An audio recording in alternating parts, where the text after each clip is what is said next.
Hello all, welcome back to another video of the Premier League Arena. This is me Shri, and today I'm going to give my post-match reaction to Chelsea's draw against Zenit 3-3. So I'm not going to be ranting on this, I'm just going to be as calm and reasonable as possible, but I really want to rant big, and it was just disgustingly bad what we did yesterday. We have thrown a big opportunity away, but I'm not concerned about that. I'm not concerned about finishing second or first. That's a different thing. Because again, and I will say, if Chelsea draw, let's say, any team, and suddenly it's in our favor, suddenly fans will say finishing second is good. It's not about finishing second, finishing first. Whoever you got in a draw, that's a different thing. It's about the performance, and it's about conceding 3 goals again. So start of the match, again we started it well. For the first 5 minutes, we had all the momentum. We scored the goal. We suddenly were looking good. I was thinking that we can cruise past Zenit, and everything looked very calm, rosy. And then suddenly, after 5 minutes, counter press went away. The desire to win the ball back went away. Suddenly, it looked like we were complacent. And it reminded me of the Aston Villa game, when in the Premier League, we needed top 4, we needed to confirm that, and we had no intensity. It's just like we are Chelsea, we are going to go there, we are going to get our goals and we are going to come back. This mentality is not good. And I thought that West Ham match will open these players' mentalities up, but that's not good to see.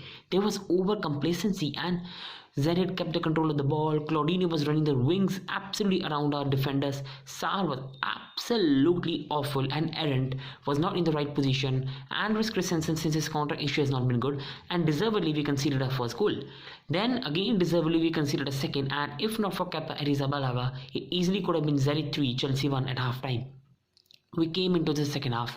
Again, you will be surprised to hear that again we were not able to create proper chances, we were not able to do anything, and Zenit was looking like likely to get the third goal. Then again, finally, somehow, some way, we got the goal back.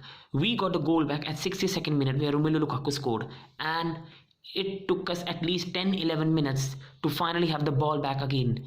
After that, after we scored and it became 2-2, it was Zenit who destroyed us for the next 10 minutes. It was awful. We were not able to win the ball back. Kepa Arrizabalaga made a fantastic save from the header, which would have made Zenit 3, Chelsea 2.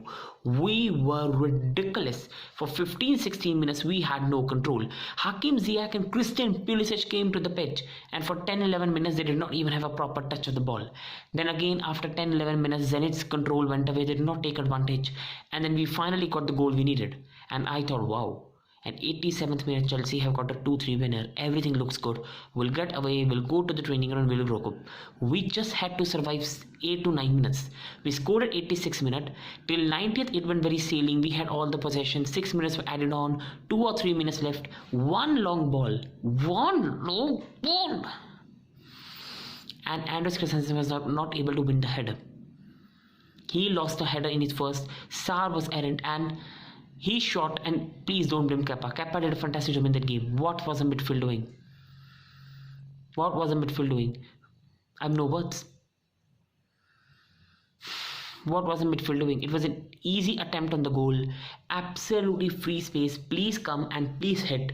And the player obliged, and they got a 3-3 draw. On coming on to Ross Barkley, he played around 70 minutes of the game, and I want to be calm with the players. I want to back them. I want them to settle at Chelsea. But for Ross Barkley, please, you have to make a decision on him, and you have to let him go. He's not taking his chances. Again in the midfield, he took the ball, he gave it straight to the opposition player, and they scored a goal. Reece James in the midfield did not work, and again had an awful day, sadly, in the midfield part, which is not his position. You cannot blame him. Overall, what I meant at the start of the preview by being reasonable is we were playing a midfield of James and Barkley. Saul was a left wing back who has been right now an horrific signing for the wages we are paying. So Saul at left wing back, James and Barkley in the midfield, Sarr at the back, no Thiago Silva, no Rudiger, no Jorginho, no Kante, no Kovacic, no Alonso, no Chilwell, and it was always gonna be horrific for us. But where, again I will say, realism is needed.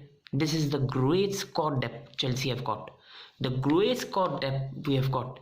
Scott, I at the start of the season also said, and I won't lie, that Chelsea have an edge over Liverpool because we have got more good depth. We have a bigger depth than Liverpool. But is it a quality depth? Who in a team can replace Jorginho, Kante, Kovacic? No one. Who can replace Chilwell? No one. Who can replace James? No one. And this is where our problem is. This is where our problem is. I'm not afraid of the round of 16 type, because I do think when Jorginho, Kante, Kovacic at least are back, even if Chilwell is not back, we can beat anyone on a day. If you leave Bayern aside, I do know that on a day when all our players are fit and Thomas Tuchel is fully got his players back, we could beat Real, we can beat Ajax, we can beat Lille. I'm not afraid of that. Even finishing first, we might have got a PSG, I still would have been afraid. It's not about that. I know we have got one of the best tactical managers in the world, and with the players fully fit, we are going to do well. I'm worried about these 2 weeks which are coming ahead of us. I'm thinking about Everton, I'm thinking about Wolves, I'm thinking about the game against Leeds, I'm thinking about Aston Villa, I'm thinking about the game against Brighton. These are 5 important matches. And for the game against Leeds, nobody knows will Jorginho be back. Nobody knows will Kante or Kovacic, anyone will be back. Chilwell is out for a long time. Chalobah is out for some time. Loftus-Cheek is also doubtful. Nobody knows which player is going to come back for this fixture. And then in 3 or 4 days time, we have got Everton. In 3 or 4 days time, we've got Wolves. This is not looking good. And this is why these 2 weeks are very crucial. If in this 2 weeks period of injuries we get away, in these 5 matches we get the 5 victories, and we get the momentum back, that is defensively a very good side, then when our players will be back, I think this all blip can be forgotten away. But the problem is, for these 2 weeks, if this injury problems continue and our squad depth keeps playing like this, then in 2 weeks time by New Year we could find ourselves out of title race. In the Champions League, we could be getting a tough team. The momentum of the whole place can be down. And you know that once the confidence is up, you can achieve anything. And once the confidence is down, you might do nothing. So in this way, I end my post-match. I did not want to do any rant. I just wanted to share my thoughts and share my frustration of what's going on. But I trust my manager, Thomas Tuchel. And if anyone is questioning him and in any reason you're being Thomas Tuchel out, then please shut the fuck up. Absolutely shut the fuck up, because he's one of the best managers we have had, and have some brain. Please don't be extra reactionary and be realistic with what's going on, and please praise for what the job he has done. And I trust my side, Champions of Europe, to respond back very quickly. Thank you everyone.